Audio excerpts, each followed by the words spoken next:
Good evening, everyone. Today, in a series of Sustain Talks, we are delighted to have an amazing and enthusiastic speaker, Kedar Sohoni, founder of Green Communities Foundation, who is on a mission to make a waste neutral environment.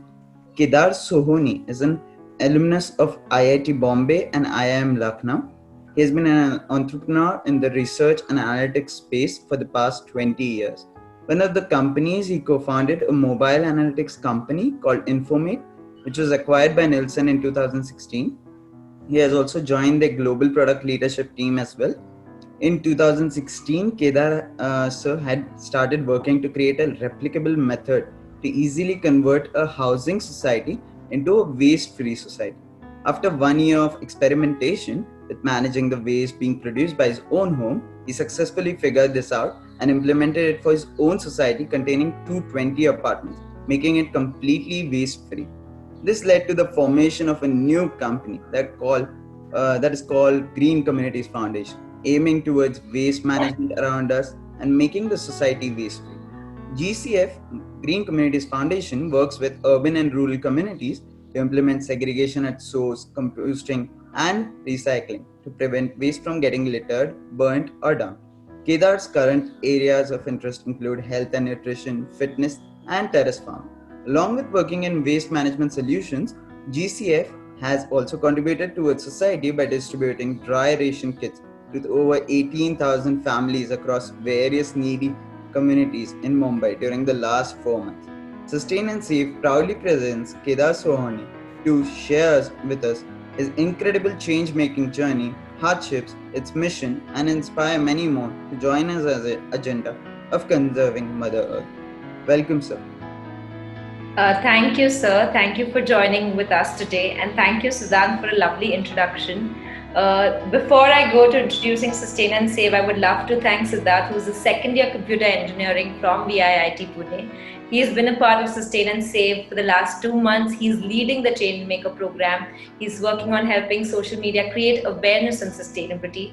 He's extremely fond in working on NGOs, and he's a part for teaching underprivileged children, as well as a foundation called Bhumi. So we thank you for both of us to be a part of Sustain and Save and joining us, collaborating with us. Moving on to what Sustain and Save is, it's a one-stop solution on sustainability created by Indians for the world. So we're talking about Atmanirbhar India, and yes, we are the youth of India. We're the future, the buyers and the purchasers who are going to try and create a difference. Moving on, we focus on basically green product and green service companies in India. We try to connect the corporate world with simple Indians working individuals in the sector. We also focus on a knowledge and resource inspiration, which focuses on social impact, including sustainable initiative and inspiring stories. So everyone knows the 3R principle of reduce, recycle, and reuse, right? But we've created our own 3R principle, which is responsibility, where everyone has to take a responsible decision to lead a sustainable life.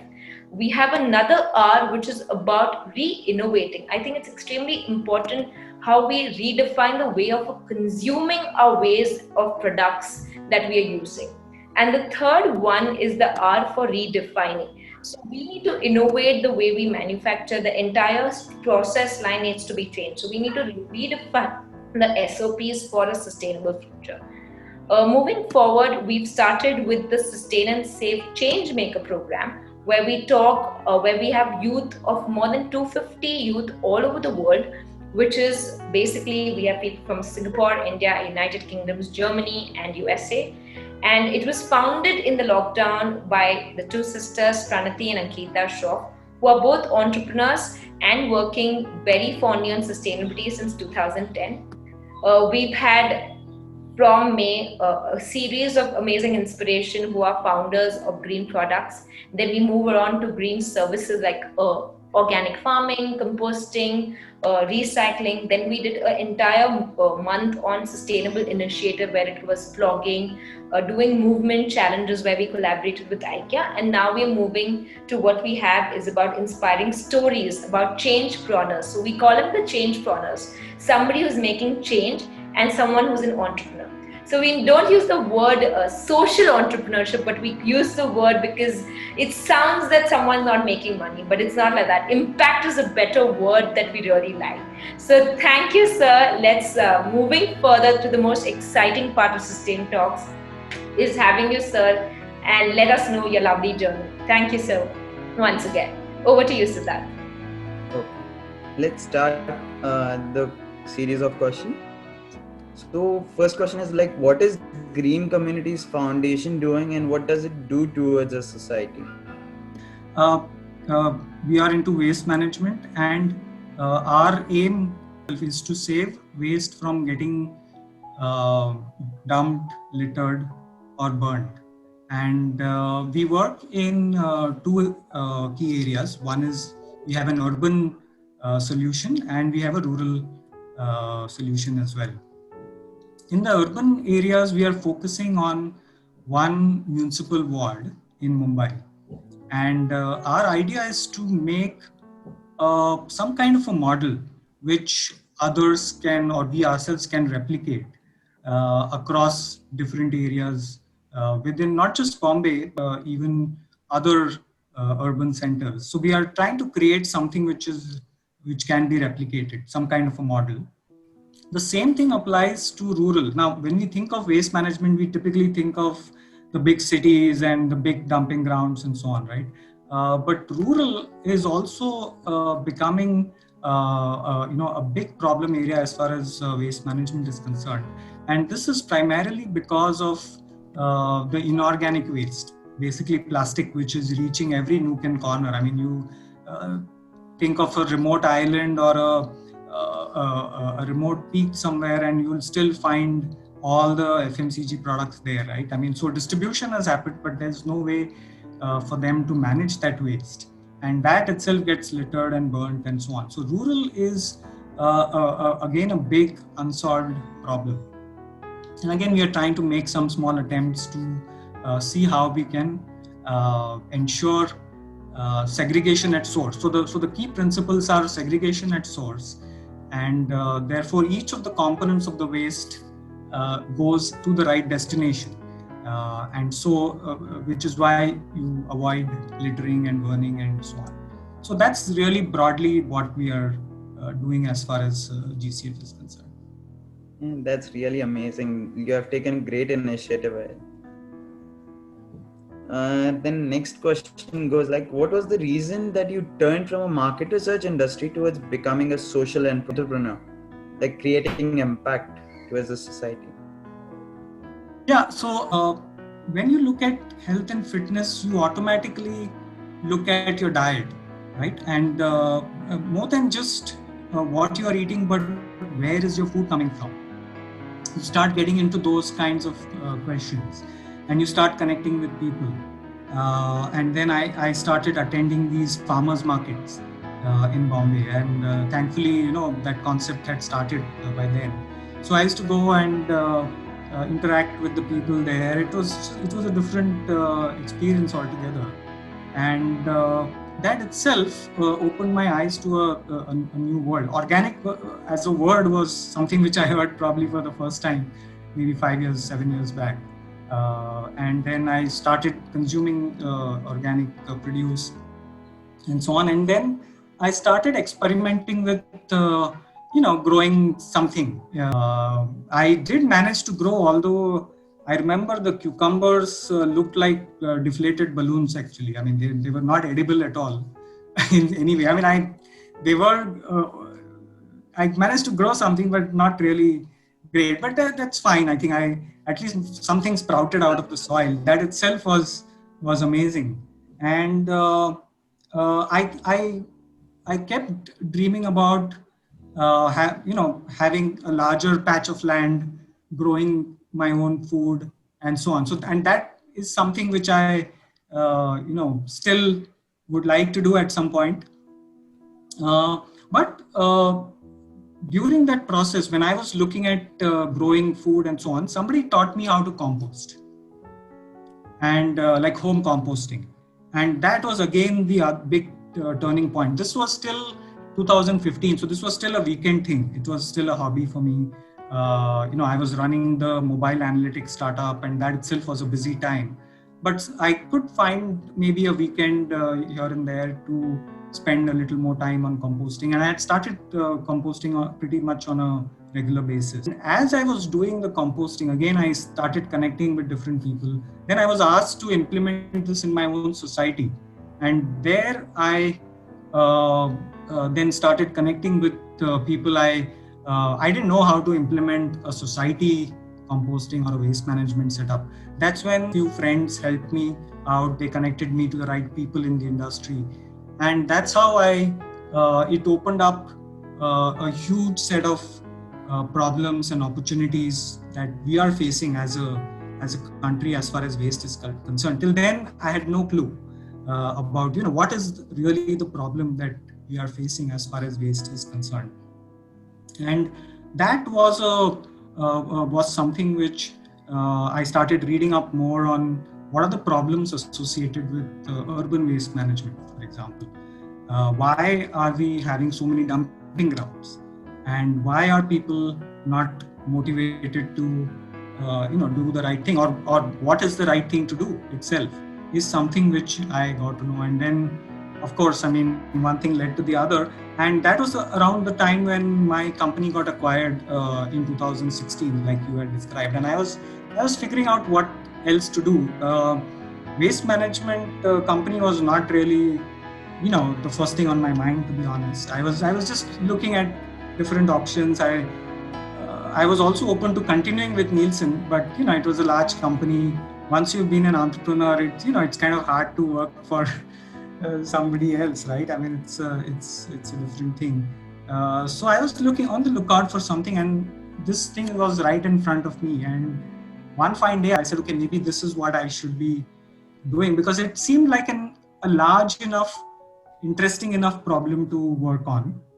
And personally, I had gained some knowledge about this, and I thought I can make a difference, right? That's what entrepreneurship is all about, right? Once these three things add up, a large enough problem and some expertise that you have, and you know that you can make some kind of a difference.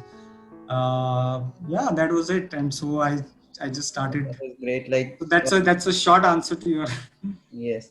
Moving on to next question, how many members did you start this company with, and how has been the growth of the company till now? Yeah, so I had just hired 2 youngsters like y'all. I had hired them and got started with that.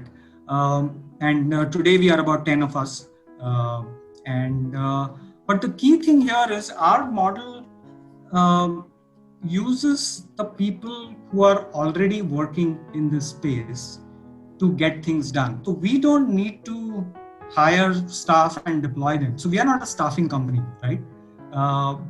What we do is, when we are working with any community for that matter, it could be urban, rural, it could be a school or a college or anything.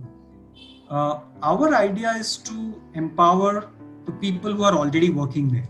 So our idea is to enable people and train them and enable especially housekeeping staff or rack pickers and so on. So people who are already within the system, we try and upskill them so that our ideal situation is where we train a community, they learn the stuff, and we move on to the next community. So that we don't have to deploy staff anywhere and so on. So we can be lean and almost like a training or an implementation organization, but then the local staff takes over. That's really the principle.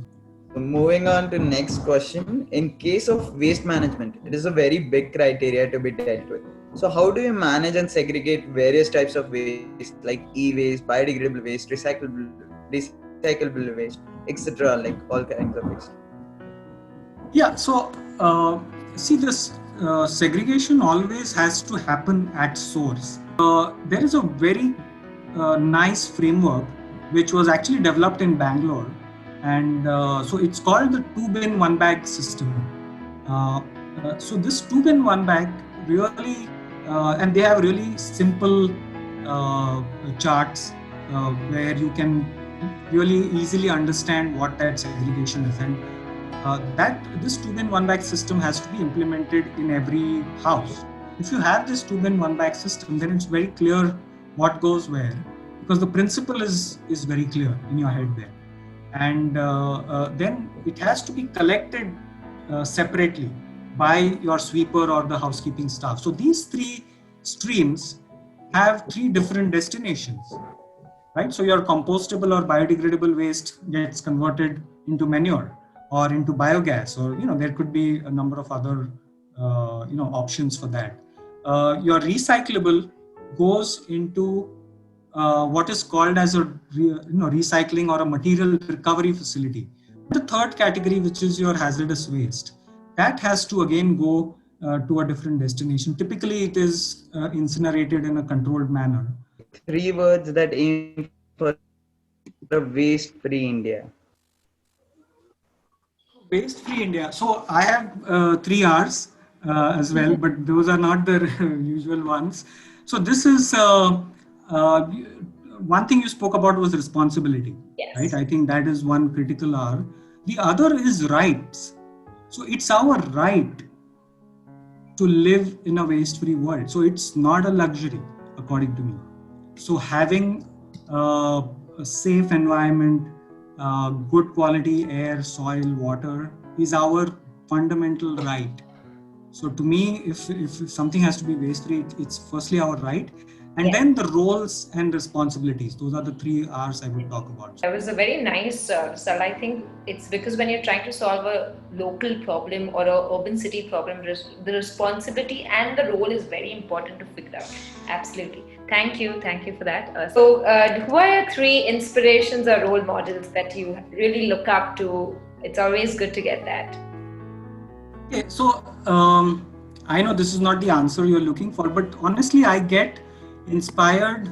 So so at any point I am inspired by multiple people.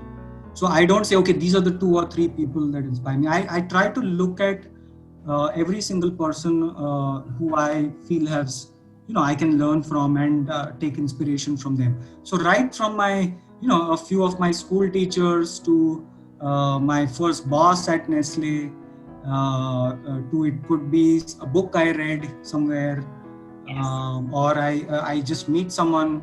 I'm inspired by your team, to be honest. Thank you. So I think I try to find inspiration in across all around me. So hard to put. My answer usually. I don't have any role model. I try to pick up from every person, and everyone's in a role model in their own little way. Totally. I connect to that. Totally connect. Yeah. Why stick to 3 when you can have 300? Exactly. I have a same answer for that. I mean, you can have the world as an inspiration. You just need to know what to pick up from those people, right? That's the thing as a back end that we need to do. Awesome. And I think the last question, over to you, Siddharth. Your 3 book recommendations that inspire you. Yeah, so the first one, which I just finished like last week, okay, and this one is called India After Gandhi by Ramchandra Guha. Now, when we are taught history, at least when I was taught history, it was all a freedom struggle, and even back in the 15th, 16th, 17th century. But personally, I was not aware of our history in as much detail post-independence, and that really opened my eyes to why we are the way we are as a community. What was the whole premise of India as a nation, and so on. It describes beautifully. I think I just loved it. India After Gandhi is one book. The next one, which I'm reading right now as and I'm just halfway through that, but it's called Forbidden Healing. Okay, and it's by one person called Captain T.C. Randall. It's a fun read. It goes all over the place, but it's all about what causes disease in the first place and how the solution to that is so simple. And it's a really nice book, and I'm really enjoying it right now. So that's the second one. And the third one, I think, is by far, which has really had a very profound impact, and that's called Biology of Belief by an author called Bruce Lipton.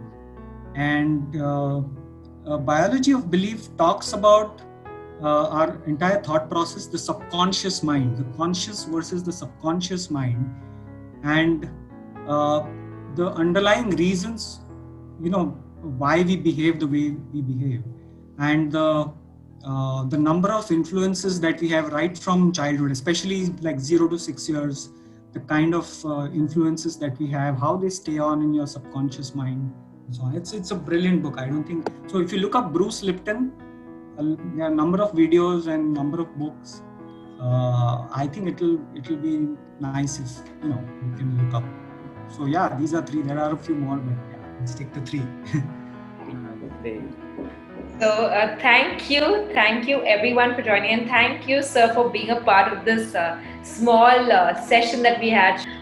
Thank you, Siddharth, for actually conducting and really hosting it so well. Thank you, sir. It was lovely to have you, and we would definitely get in touch with you and see how we can collaborate on these plastic collection drives and more impact. Thank you so much.